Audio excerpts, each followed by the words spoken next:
Good afternoon, everyone. We'll go ahead and get started. We are so excited for our Rice360 speaker series and our esteemed guest today. My name is Ashley Taylor, and I'm the Director of Education for Rice360.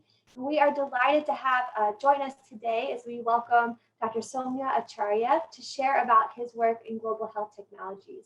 Dr. Acharya is the Graduate Program Director of the Johns Hopkins Center for Bioengineering Innovation and Design, and an instructor of biomedical engineering at Johns Hopkins University in Baltimore, Maryland. He was the chief architect of a new graduate program in bioengineering, innovation, and design. He has been involved in the invention and early stage development of several diagnostic and therapeutic technologies aimed at reduction of maternal and neonatal mortality in low resource settings.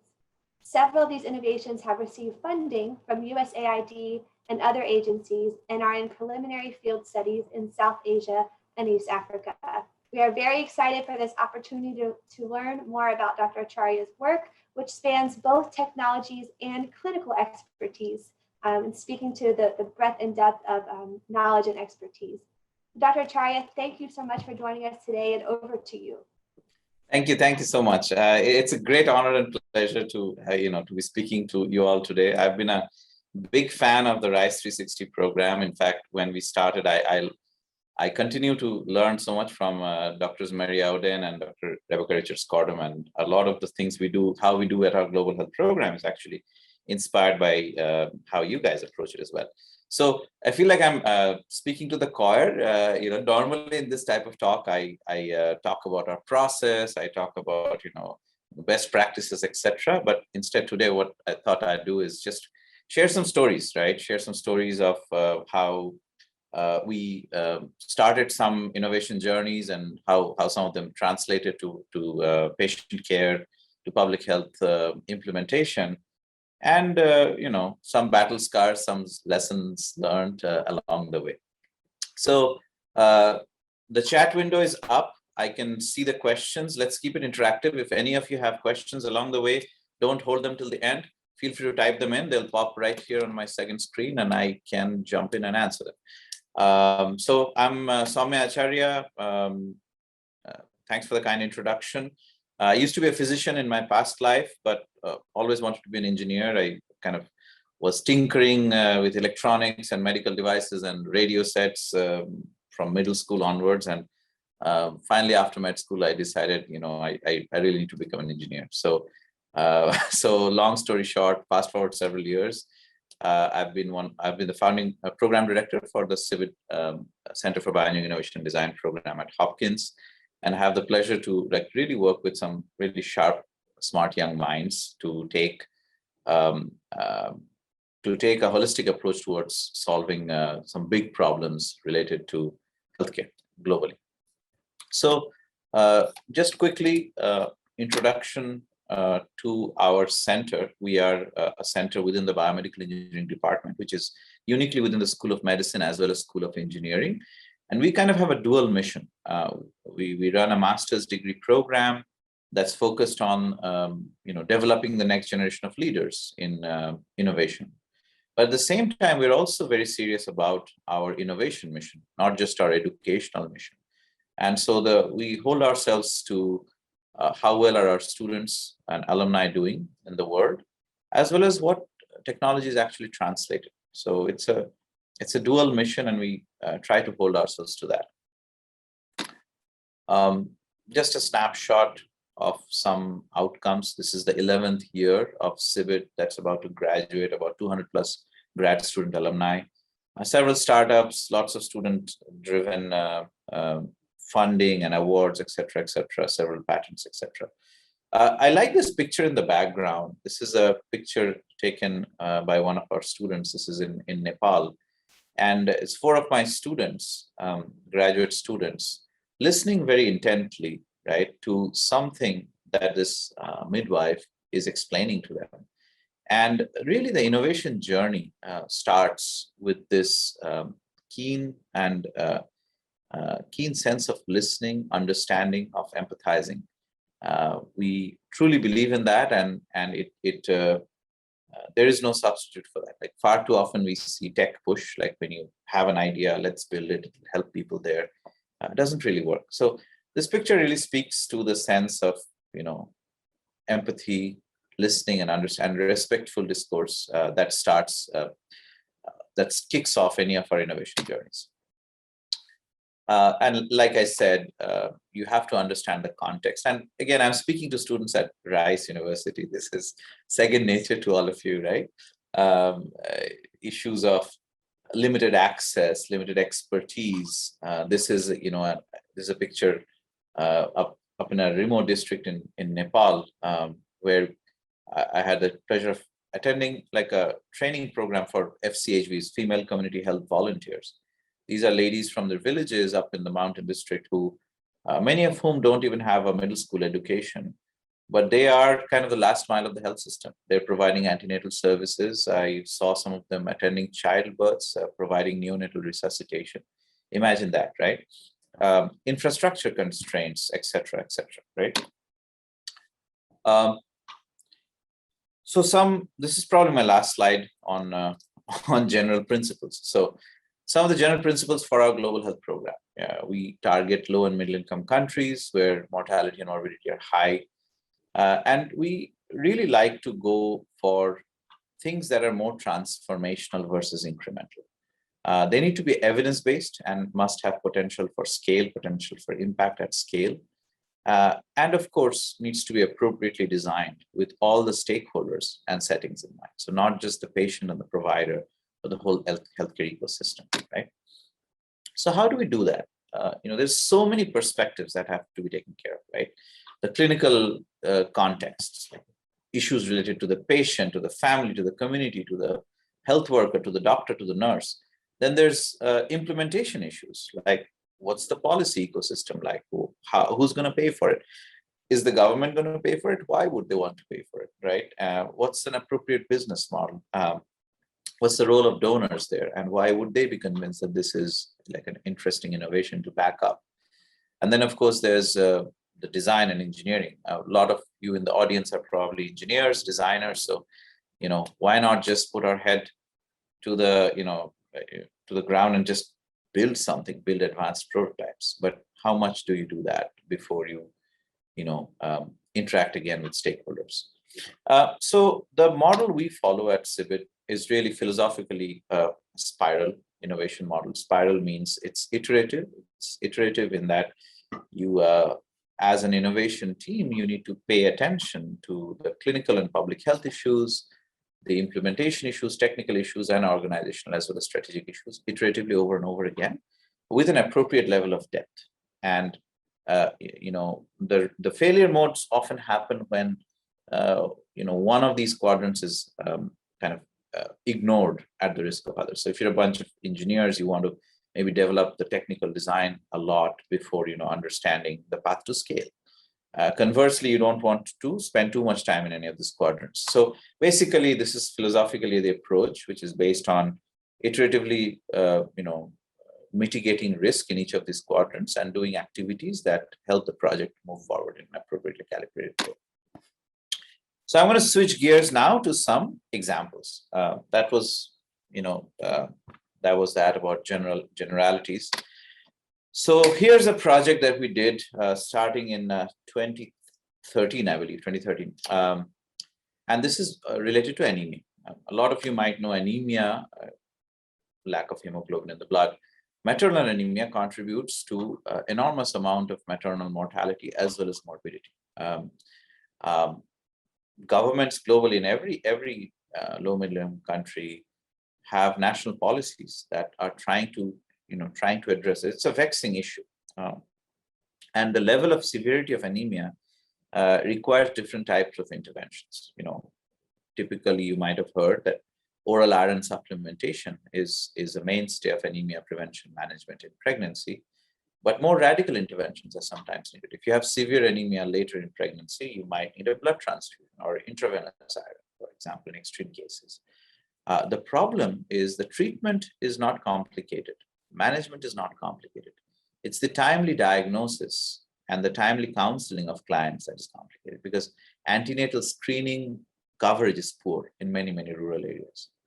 So a lot of countries have been trying to take out anemia screening and treatment to the doorstep of women in their communities, something known as task shifting, right? Instead of expecting pregnant women to come to the health clinic far, far away from their homes, oftentimes in a different town, different city, why not take out these simple interventions to the doorstep? So community health workers, such as the ASHA worker in India and FCHVs that I talked about in Nepal, or village health teams in Uganda, etc. Right?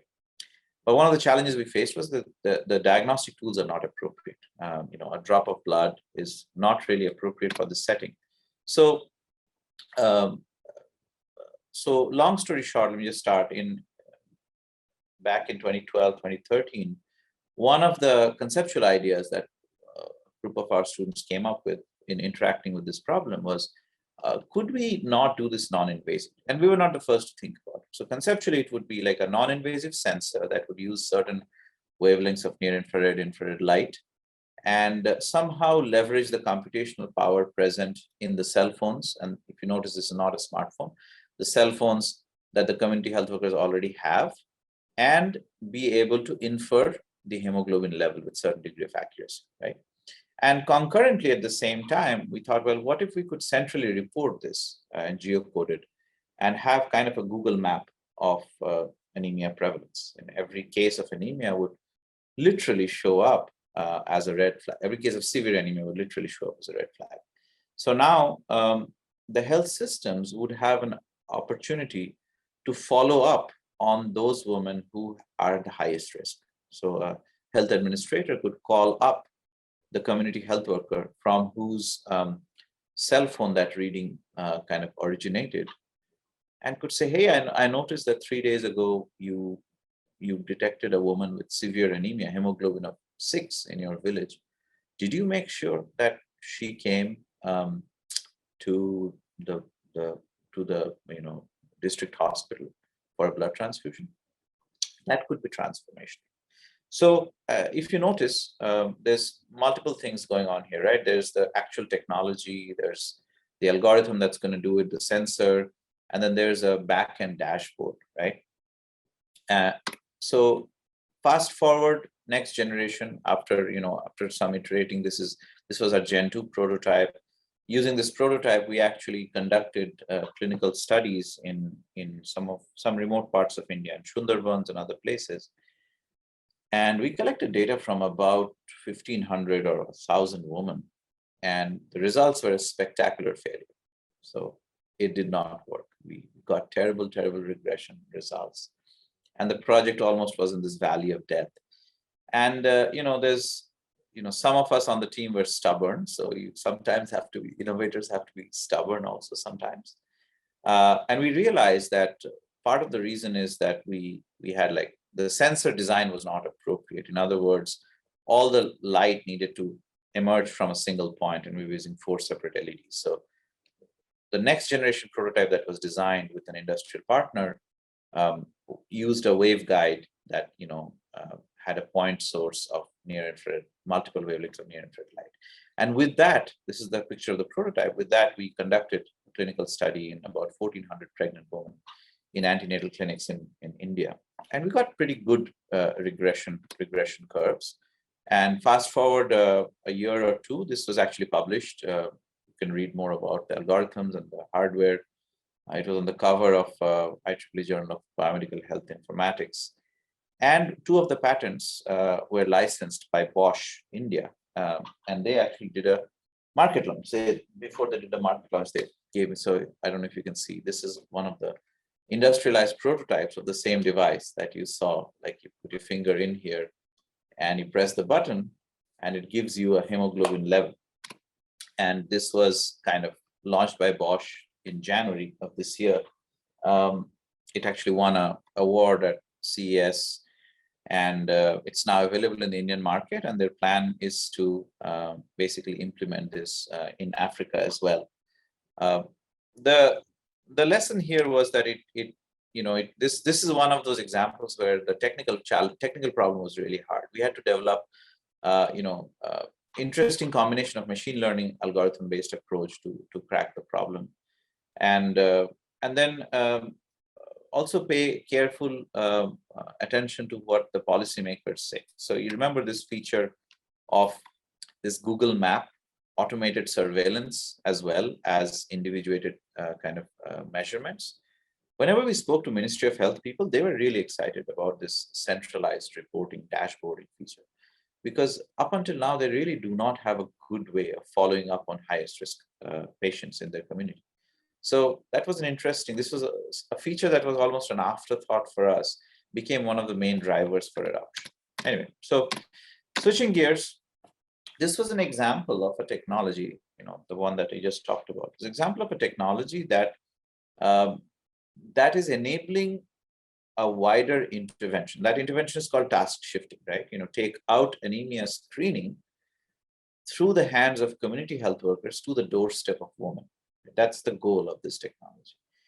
And this technology enables such an intervention, right? The technology by itself is not going to help save any lives. It's that it facilitates task shifting, unlike previously possible. So here's another example of a task shifting technology that another group of my students worked on, which is pushing the boundaries of this task shifting from community health workers to family members themselves. And I see one of the team members, Mohit, is actually on the call. So hi, Mohit. This is based on this big problem of neonatal deaths, about 3 million neonatal deaths each year globally. 75% of these happen within the first 7 days of life. And if the child survives birth asphyxia, the commonest causes of neonatal death after that are sepsis, pneumonia, tetanus, diarrhea, etc. It turns out that these signs, the early signs of severe neonatal illness, are actually pretty pronounced and profound.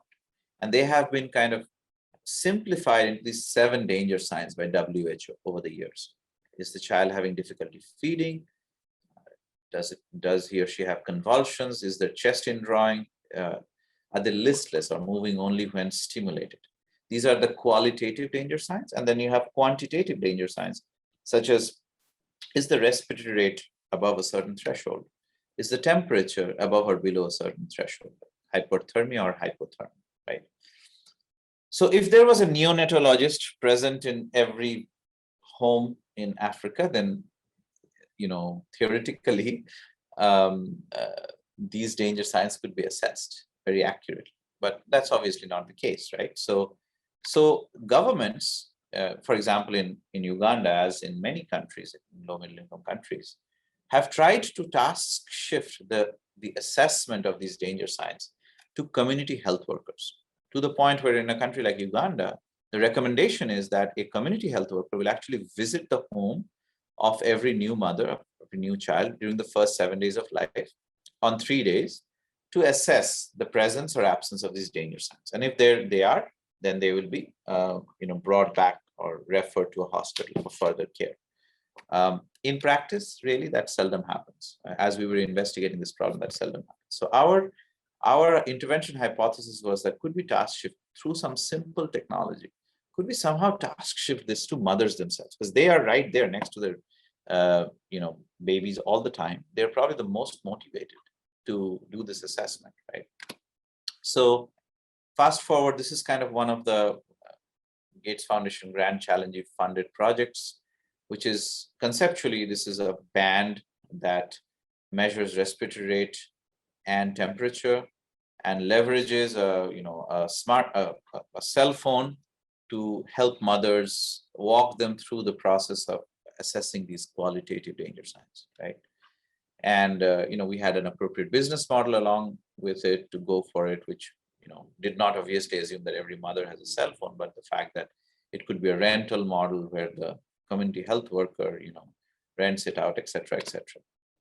But this was not just based on stuff that we imagined back here. About part of this journey was about 130 mothers were interviewed, 160 community health workers were interviewed, and 120 key opinion leaders, right? And a lot of the product embodiment, the intervention hypothesis was based on these sort of insights. We did a usability study that's published in JMIR if you're interested to see kind of usability study methodology. And the usability study was before this was tried on actual babies. So as you see in this picture, this is a, I think you all can see my, just a thumbs up from anybody. If you can hear me okay, and if you can see my cursor. I never did an audio check. Okay, thanks. Thanks, Ashley.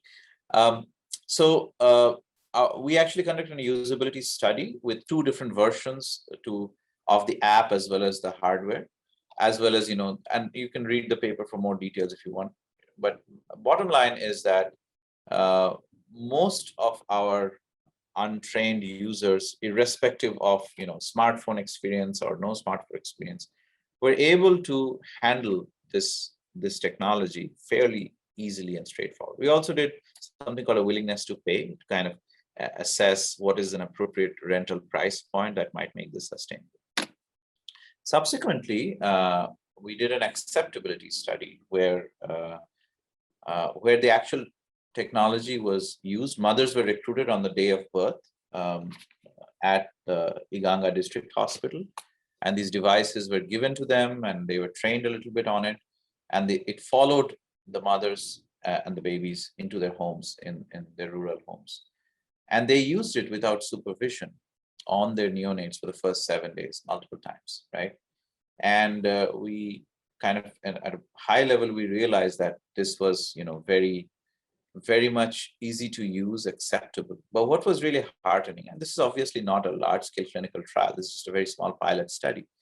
But imagine a group of graduate students or undergraduates like yourself doing this. I mean, 18 babies were assessed by their mothers, and one of the heartening stories was that two of those babies were identified actually as being showing some danger signs, and they were, based on the triggers from the device, they were referred back to the district hospital. And the neonatologist there, the pediatrician there, actually said, yeah, there's signs of sepsis, and babies were treated with antibiotics. And the mothers or the community health workers had no idea anything was wrong with their babies, other than the fact that the device had triggered an alarm. So this is an example of a technology that, it's simple, effective technology that could actually trigger a start a grassroots level task shifting based intervention, right? So there must be lots of questions like, but what about the smartphone, right? So innovation never ends. So after having established acceptability, usability, one of the feedback we were getting is just this barrier for the smartphone rental model. So the team actually pivoted completely based on all the learnings to keep the low-cost band, but then pivoted to an audiobook. So kind of like the books some of you might have had as pre-K little kids, right? Talking books. So we designed these audiobooks that can be made much more inexpensively than a smartphone. And the feedback from the Ministry of Health was that, well, these audiobooks are fantastic because nobody's going to otherwise misuse them, steal them.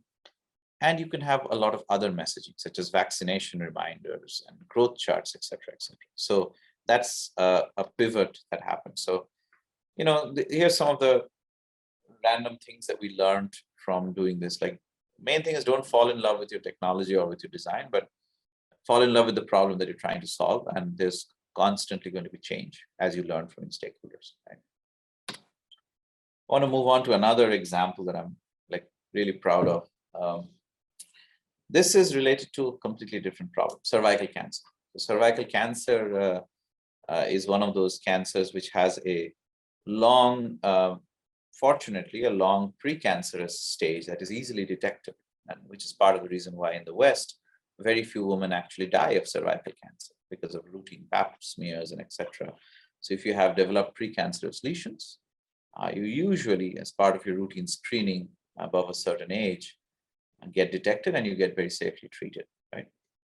Unfortunately, in sub-Saharan Africa, for example, that's not the case. Access to screening and treatment is a problem. About 250,000 women will die of cervical cancer this year, which is unfortunate, right? So it's a multi-part thing. One of our partners, JPIGO, who we worked with very closely on this project. And, they introduced a different way of screening for cervical cancer, which uses vinegar, acetic acid. So, which is just as sensitive as the pap smear, and something that a midwife can do without the need for a pathologist. Part two of that story is that if a client is positive for precancerous lesions, how do you treat it, right? So one of the treatment, very effective treatment, is cryoablation, cryotherapy. So the midwife can apply this device, which is connected to a large gas tank of liquid nitrogen, nitrous oxide, apply it to the cervix, and through adiabatic expansion of this liquid gas, the tip cools down to negative 50, negative 70 degrees C, and it freezes and kills the precancerous cells in the cervix. Very effective, proven treatment. And this is the attempt by many governments in Africa to try and scale up the cervical cancer screen and treat programs. So what's the problem? JBHI came to us, my good friend, Dr. Harshad Sangvi, who's the medical director of JBHI at the time. He approached us with this problem. And the problem is that cryoablation is not the treatment of choice in the West anymore. In the West, where you have much more expertise, you usually do an excision, biopsy. And what happened as a result, this is an orphan technology. Manufacturers are unwilling to spend any R&D dollars. And these things are expensive, $2,000 to $3,000. They break down very frequently.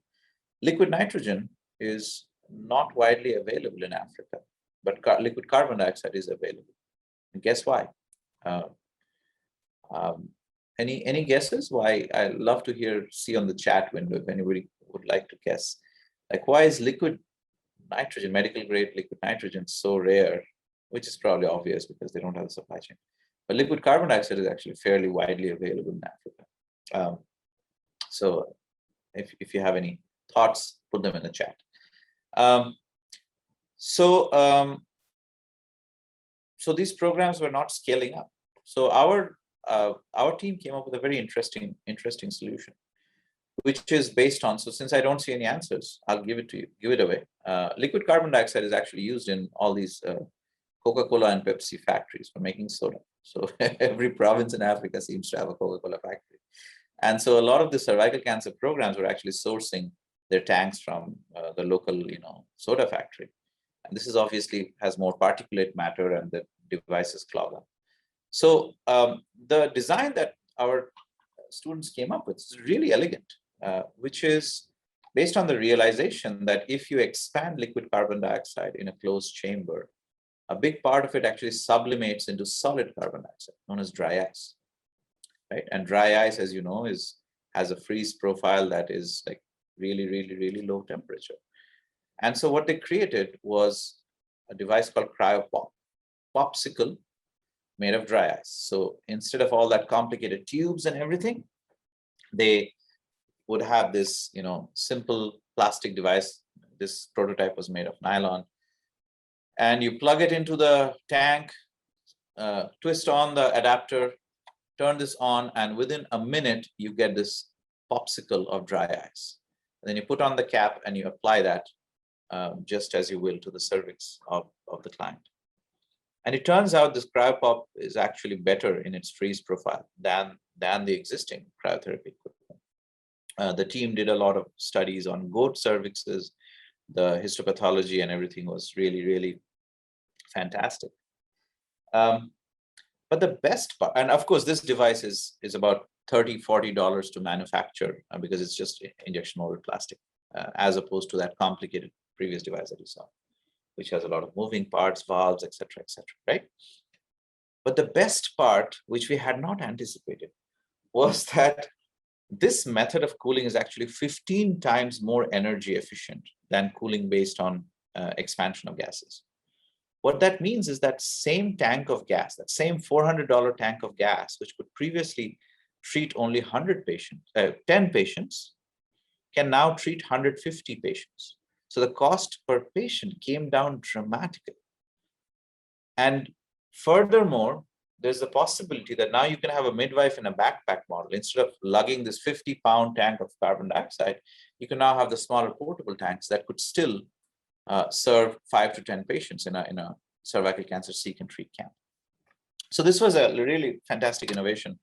But fast forward a couple of years, we've just ongoing NIH-funded human cancer trials in Philippines and India. About 1,000 patients have been treated with this device. And this is, of course, the industrialized version. But based on these preliminary results, Pregna, a leading company in women's health, actually has licensed this, and they are now manufacturing it. It's been launched in multiple countries, I think about 13 countries, if I remember correctly, in Asia and Africa. And this is just a fantastic success story. I hope this is transforms cervical cancer treatment programs, especially in Africa. Right? This is just all started with, the story here was that the team's approach was not that how can we make the existing equipment better? How do we remove bells and whistles? They just redesigned it from bottoms up, right? With the awareness that carbon dioxide is available, how can we use that as opposed to how it's supposed to be used? All right, let me switch gears and talk about another example. I know I'm running a little bit over time, but I got maybe 2 more examples. So some of these stories you heard were kind of technology heavy, and here's one that is more systems and user, kind of user experience heavy. So a lot of you might have heard of the lean startup approach. So we'll talk about a telemedicine startup that is now up and running in many countries that came out of our program. And this was based on very rapid iterative testing of hypotheses related to user behavior of patients, behavior of health workers, of doctors, their value perception, etc., etc. So just for context, care choices in rural India, right? A woman living in a remote village or someone living in a remote village, their care choices are the primary health center that's available within a couple of villages away. It's supposed to be free, but really poorly equipped. There's the rural medical practitioners who are unlicensed providers and really don't provide evidence-based care, sometimes dangerous care actually. And then there's the secondary or tertiary private clinics or secondary tertiary government centers, which involves a lot of travel as well as oftentimes a dehumanizing level of care. And so patients actually in rural India, as in a lot of low middle income countries, avoid seeking care till such time that they can no longer, ignore their symptoms.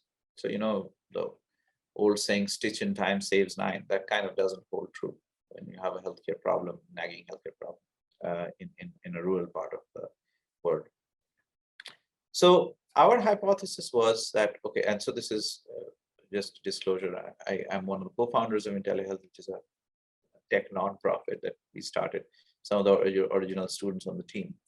But we asked ourselves, can telemedicine bridge this access gap? This is before COVID, of course, now that telemedicine is a rage everywhere. And we asked, well, can telemedicine provide a reasonable evidence-based alternative to the traditional doctor-patient interaction, right? And this was kind of the hypothesized model, that you have the patient and maybe a community health worker on the bedside of the patient who's someone from the local community. They're equipped with an intelligent, AI-driven knowledge base that allows them to perform at the level of a doctor to some degree, and then over a low bandwidth telecommunication infrastructure, they're able to connect to an Uber-like model of doctors on the cloud, right, and complete the concept. This was in broad brushstrokes what we had in mind.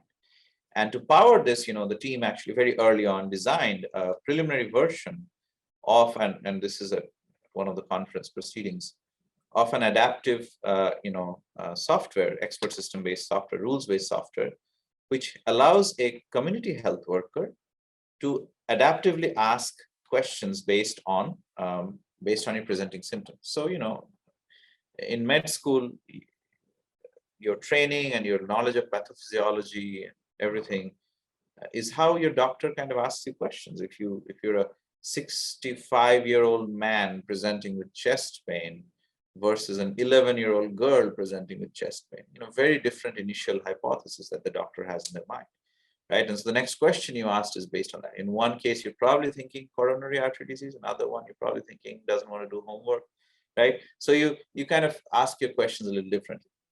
Anyway, we codified some of this adaptive questioning into what was our first version of the knowledge base. And then subsequently, the community health worker would also do a couple of physical exams, all autonomously, while the doctor is not in the picture. And then subsequently, it would connect with the doctor. So as we were doing this over and over again, we realized that we're actually, this is not a trivial technology task, right? I mean, developing an expert system that takes all of internal medicine and codifies it, that's not a trivial task. I think but we realized in time that there's more important questions to answer first, which is, will patients see value in accessing care in this way? Like talking to a doctor on the phone and being examined by a community health worker who they saw as a little girl growing up in their community, and suddenly now she is pretending to be a doctor. And these villagers have never consulted with a doctor on a phone. Other questions like, can the community health worker use this method to gather patient data with sufficient competence and confidence? Will the doctors in the cloud trust the findings of this community health worker to be able to arrive at a management plan, right? Can we recruit and retain such cloud doctors? And we felt that those were more important questions to answer, right? But it was a chicken and egg situation, right? Like, how do we, without building that expert system first, how do you do that? So I have this picture of Wizard of Oz, right? For some of you who have seen the Wizard of Oz, I think you get the idea, which is, could we fake it, right? Could we somehow fake the expert system, or could we fake the user experience for the community health worker and the doctor, and get enough insights on the key project risks such that we get confidence to invest time, energy, and effort in building out the expert system, right? And so what actually happened? A couple of things. We actually, let me tell you the story. I don't have a slide on it, but first of all, my students actually, Neha, Emily, they stayed in the huts of community health workers for weeks, for months, just understanding, building a friendship with them, understanding kind of what drives them, what are their aspirations, etc.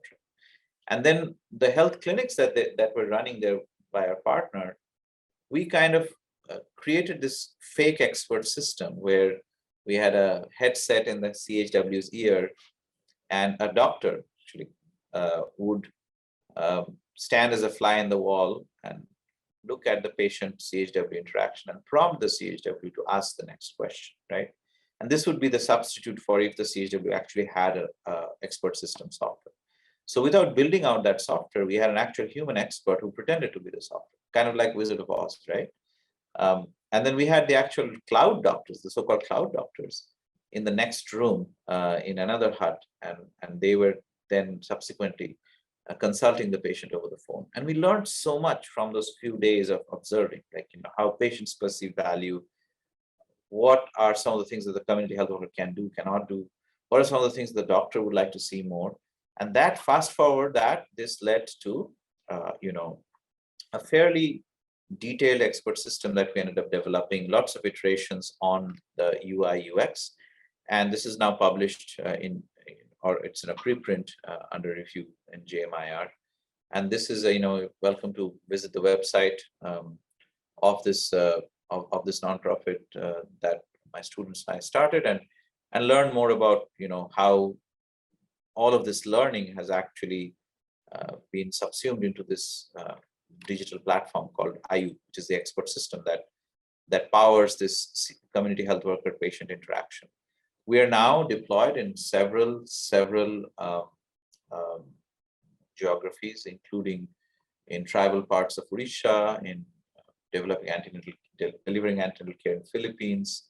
We have received a grant from Grand Challenges Canada to deploy this as a telemedicine platform in service of humanitarian populations, in internally displaced populations such as in Syria.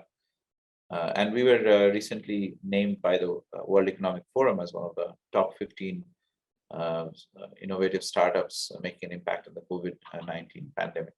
So this is again an example where the technology, even though instinctively that's what we wanted to do, we kind of paused on it and focused our energies first on other bigger questions, which I think was appropriate.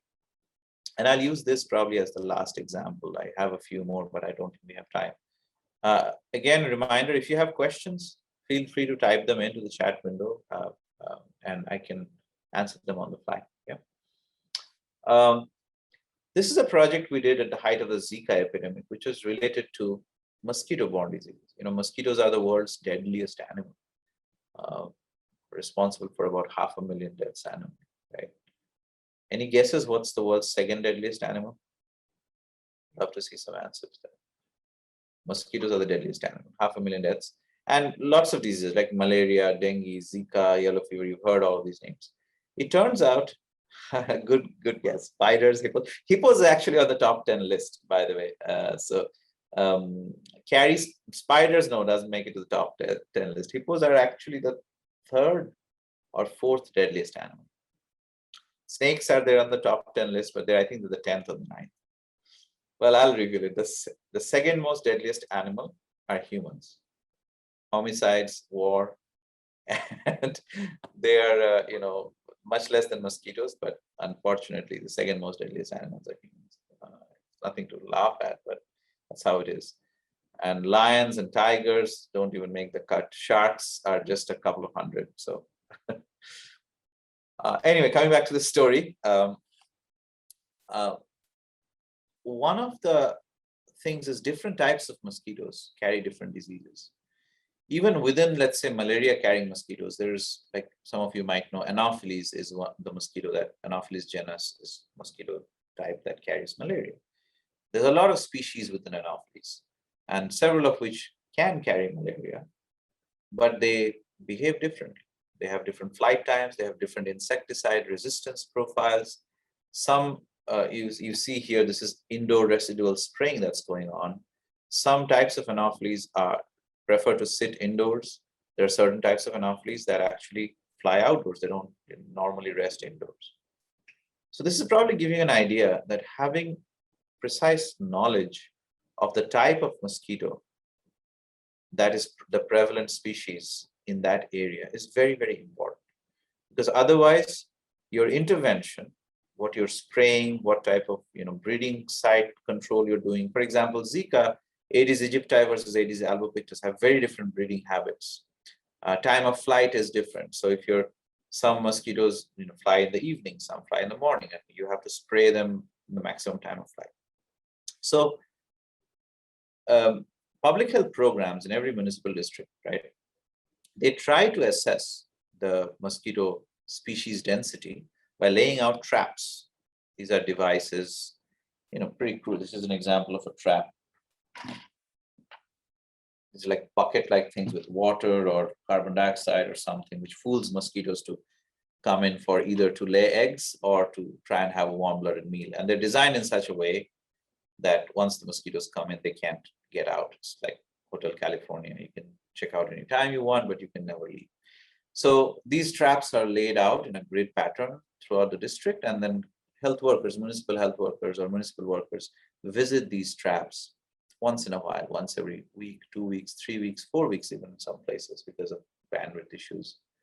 And they retrieve the trap catch. The mosquitoes are dead by the time. They retrieve the trap catch and they bring it back. So this will be a typical trap catch. They bring it back to a central lab where, one person, an entomologist, is trying to look at them under the microscope and morphologically identify these mosquito species. It's a very, very time-consuming thing. And the accuracy levels are terrible. And in a lot of places, you don't even have a PhD entomologist. You have the field staff that is supposed to look at it with a magnifying glass. So long story short, it's a terrible process. So one of the innovations that got funded was, could we make these traps smart? So what we designed is we took existing traps that work and fitted them with some low-cost electronics and imaging, and we developed a deep learning convolutional neural network-based algorithm, one of the world's first actually, which could, from photographs of mosquitoes, tell you which species it is. It was not a trivial task. A lot of database had to be created. It's kind of like Facebook, right? Where if your friends tag you for a couple of times, the internet forever remembers what you look like, right? So we're taking same facial recognition technology, deep learning, computer vision technology, and repurposing it for identification of mosquitoes. And then this would go to a cloud where, health systems, individuals, citizens could use that information in an actionable way. for intervention, for personal protection, etc., etc. This team actually we got $1 million funding from USAID to as one of the Grand Challenge, Zika Grand Challenges awardees. And this is kind of what we developed. We developed a smart trap, right? Low maintenance. And here's a prototype of the smart trap. We deployed this in Fairfax County locally. The guts of it, if you see, this has a camera, like a dual camera, and there's a sticky paper. So the mosquitoes come in here, there's water. And what happens is the mosquitoes ultimately, they fly around like this and they stick on the paper. And the camera takes a picture of it once a day, wakes up, sends it to the cloud. And as you see here, the deep learning algorithm automatically identifies what is the occurrence. Fantastic, right? And we even published the trap. USAID was, yeah, so Patrick, as you asked, we did, there's actually people who have tried to do identification based on wing beat frequency, the buzzing sound that they make. But there's 3,500 different species of mosquitoes. And we concluded, as did most of our expert friends, that it's the frequency of the wing beat is actually not differentiable enough at the species level. And it's not been proven in wild specimens. And also the sensor, the traps needed to be battery efficient. So wing beat frequency is actually a fairly complex sensor using IR, etc. Whereas with ours, it was just based on how entomologists normally identify it, right? They look at it and they have fairly advanced keys, and they're able to, with a high degree of accuracy and time, if they have the time, they're able to tell what species it is. So we thought, computer vision might be a good bet because it'll be scalable to more and more species as we add those to our database. So this was fantastic, right? But what we realized that we had created something more valuable than the trap. We had actually created the algorithm, right? We call it the vector brain algorithm, which is the world's first algorithm that, and we built a database of about 15,000 mosquito images and growing, spanning about 66 species now. It was non-obvious. So this is just, it's under review in scientific reports if you want to read the full paper. Preprint is available. But it's a layered, it's a tiered approach based on a combination of classical convolutional neural networks such as exception and random forest SVMs, etc., and some heuristics, which gave us like really high accuracy. I don't know if you can see this confusion matrix. This is the predicted versus actual label. And so for example, here, these are Anopheles. These are different types of Anopheles mosquitoes, that some of which spread malaria. These are different types of Aedes mosquitoes that spread like Zika and yellow fever, etc., right? And the diagonals, if you see, which should be 100% in ideal world, but they're pretty close to 100 and actually beats most human experts. And the other thing we did with this algorithm is that we were able to tell, the algorithm is able to tell when it encounters a new species. So if it doesn't know, because we cannot possibly train it to all 3,500 known species, right? So if it doesn't know, it says unknown. So the story I was trying to tell here, that even after $1.5 million worth of work and testing out these traps, we realized from feedback that these traps are not really going to solve the problem. No health system in Africa or Latin America or South Asia is going to procure tens of thousands of these traps and lay it on a grid pattern. They might procure a few for their hotspots. So could we somehow make a much more lower cost embodiment of this? And so that led us to a much simpler, lower cost embodiment, a simple attachment to the cell phone, the macro lens, and then you place it on a simple imaging contraption. Here's one of the prototypes. Our students, we're just about to start a usability study in Zambia. But it's a simple stand with LEDs, battery powered, and you place the phone like this on it. Mosquito is here on the table, and you take a picture, it gives you the label right away. So this is based on a product embodiment that most health systems in Africa, Latin America, already have their traps. A lot of these traps are DIY, made out of recycled Coca-Cola bottles or recycled plastic bottles, painted black, do it in a certain way. They're effective traps. They're not going to procure a $50 trap. So now their health workers have an entomologist in their pocket that performs really, really well. And so we just got another $600,000 in funding to make this into a product that can be translated for African markets. And we've now made lots of connections with multiple countries, and hopefully within the next few months, we would have multiple national malaria control programs as well as research programs going to try out our prototypes. So again, same lesson, don't fall in love with your original idea. Be open to pivots, sometimes radical pivots, right? And explore the product market fit continuously. And always I say, don't shy away from disruptive innovations. They're always more fun. I have a few more, but I think we're already way over time. I want to stop here. The partogram, you'll have the slides. This is another thing we did with JBHI. It's based on labor monitoring. And the story here was that after publishing papers, after doing major studies where it was really successful, WHO changed their global guidance on labor management just last year. So all this work of 5-7 years, now the global guidance of how labor is managed has changed. So my takeaway point there, if I had time, was that it's always iterative. Even after you think you've finished doing a product design and validation, you still might have to do major pivots. But anyway, I wanted to say thank you for your time. And if you have other questions, feel free to reach out to me. And a big thank you to all my students, past and present, from 2010 to now, as well as my colleagues at Hopkins. Thank you. Questions, if there are any others.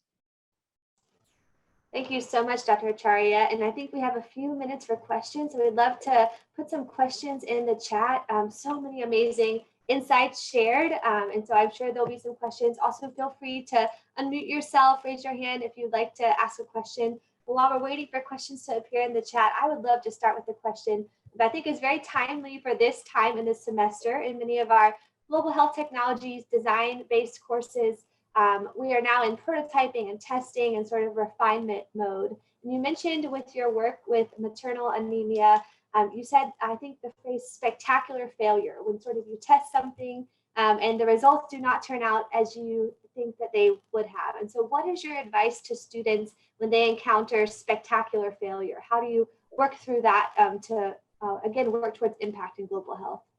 Yeah, a couple of things. The first thing I say is, if you truly believe in the problem that you have rolled up your sleeves to solve, even if the particular solution that you've taken, if that fails, that's fine. That's one rabbit hole that you don't go down, because that problem is still important. You're young innovators who've committed to solving that problem.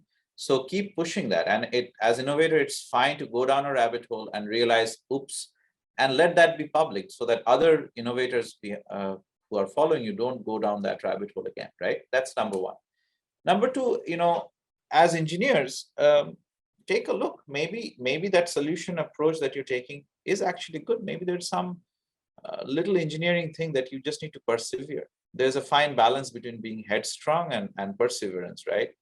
And in that particular example, that's what it was. All our other partners had kind of given up on it, like they had invested 2 years with us, and they realized, okay, this clinical study where we collected patients' data from thousands of patients, and this was like, there's no substitute to doing actually human data, right? You can't really test this out on a pig model or a rabbit model, right? That didn't work, and so they kind of gave up on us. And some of us thought that no, it's actually an engineering. It was an assumption. Sensor, the math behind it assumes a point source of the light of multiple wavelengths, whereas we had 4 LEDs or 5 LEDs that were crammed together in a crude graduate student built prototype. And that was the reason for violating the mathematical equations. So we just needed to build a more sophisticated sensor. So in that case, it was perseverance. So it's be in love with the problem and persevere when needed. Yeah. Other Brilliant questions? insights. Yeah, other questions, Dr. Acharya.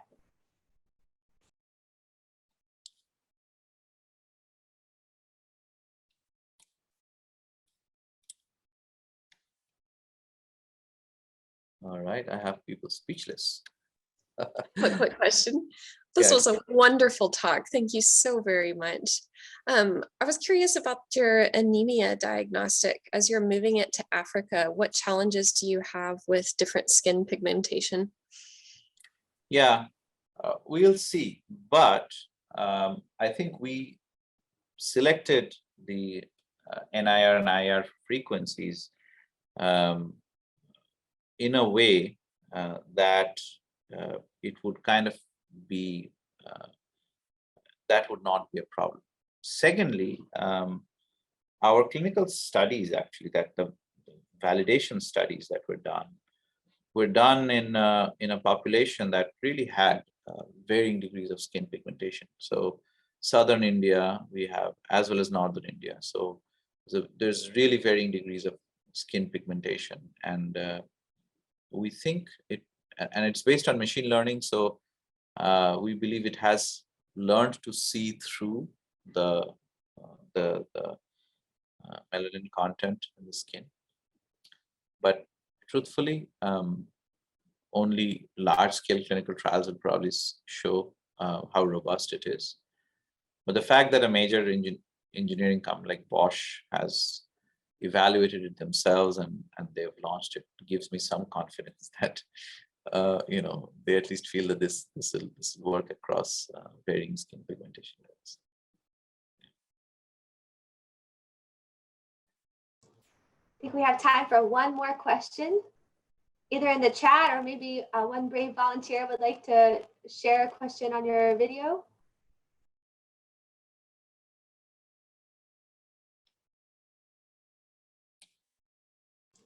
Yes, Patrick, over to you. Hello, thanks for presenting. Can you hear me? Yes, we can. Okay, yeah, I'm here in Nigeria right now. I'm just curious if there's examples of manufacturing in a context like Nigeria. Yeah, I see that you've partnered for your hardware. You've partnered with, you know, large pharma or like medical device companies. Have you had experience partnering with like African manufacturing firms at all to develop these medical devices? Yeah, not yet. But for the last one that I talked about, our project on malaria, mosquito vector control, I really would love to. So one thing I realized that you have to strategically partner with manufacturing partners that are focused on low middle income countries, because they just have efficiencies and ways of getting it out there. So a lot of stuff that we do, as you saw, is actually in India. Like a lot of the manufacturing and even some of the design, industrialized designs, like Pregna is an India-based company, and Bosch India is the one that's making it. For this smart trap, right? That one, the electronics after the first generation electronics was built by our grad student. For the second gen, we outsourced a lot of the electronic design to a company called HCL in India, which is one of India's largest engineering research services firm. They're also a large software company, one of the big four in India. So, but I really do want to get in partnership with African manufacturers. So maybe this mosquito project would be it. Right, but hey, if you have contacts, then reach out to me. We can talk. I see another question here. How readily are the neonatal illness diagnosis devices in Uganda? Could you repeat that? Readily available, is that what you mean, Fiona? You could unmute and ask. Let's see. Or did she leave? Yeah. Yeah, they're not yet available. That example is not of a device that has actually hit the market. That was an example where we've done several rounds of usability and acceptability studies, and we now have certain degree of confidence that the technology acceptance or the usability is reasonable, and the behavior change hypothesis also holds true, which is, you know, just that device is not going to save any lives, right? If the device says something, does that trigger a behavior change? Does that trigger a care-seeking behavior in the mother, in the family? And we have like tested that out in a small pilot. There's a lot more to go in that particular example. That would include, you know, really doing a clinical trial with this, because, you know, life-saving decisions on neonates are involved. So this would have to be a major clinical trial at some point. It would have to be a lot of conversations with policymakers and ministries of health in country for introduction. So we're quite a bit away from actual public health introduction of that particular example. Wonderful. Well, Fiona, were you going to comment? Please go ahead. Fiona, I saw you unmute. Yeah, go ahead. Okay, thank you very much. So I just wanted to ask, like, yeah, according to what you've done, like, how accurate is it, or like, is it being welcomed by, according to the small pilot study that you carried out, is it being welcomed by the clinicians or the nurses? Yeah. Yes, it is. So we're doing this in partnership with Makerere University, and both their some of our collaborators there are thought leaders in the country, and they also help us understand how the Ministry of Health would perceive this. We've also interacted quite extensively with the local health district, local district health administration there. So it's overwhelmingly positive feedback, and it's just been like additional insights that has helped us modify the embodiment, cost considerations, etc. But for example, that story that I shared where one of the mothers, she had a alert on her device.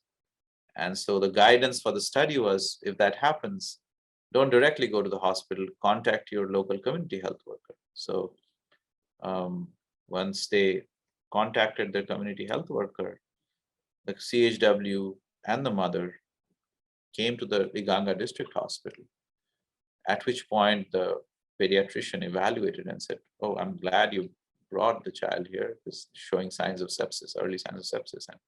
And the mother and the CHW had no idea that anything was wrong with the child, other than the fact that this device was beeping like crazy. And so, so yeah, again, Fiona, still a long way to go for this particular example. It's very preliminary. Make no mistake, a study with 18 mothers is not a clinical trial.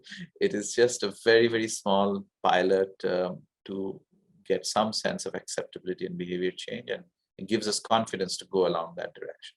Mohit, you had a comment or two. Mohit was one of the original inventors of the technology. He's now a PhD student at Hopkins and was a part of this team. Thanks, Mohit. Do you want to make a quick comment on that?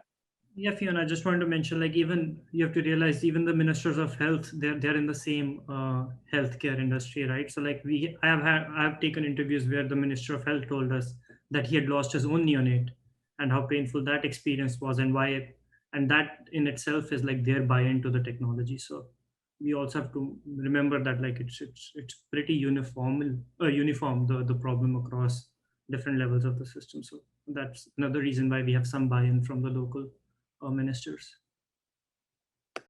Thanks, Mohit. Well, thank you so much. I think, Dr. Acharya, we have colleagues today joining, in addition to from Rice University in Houston, all over the US, also from Nigeria and Uganda. So a global community here to hear your insights, and just so grateful to you for all of the lessons that you shared, and amazing work. I think at this time, what I would love for our community to do, this global community that's here today, if you are able and comfortable, please feel free to turn on your video and maybe offer a wave of gratitude, maybe unmute yourself, and so we can thank Dr. Acharya again and his colleagues for joining us. So however we want to express that, thank you so much. And this concludes our speaker series event. Thank you so much for joining. We wish you a great week. Take care. Thank you. Thank you. Great to see all of you, and really honored to speak to all of you. Thank you. Keep doing the good work that you all are doing. All right. Thanks. Thanks again. Bye-bye.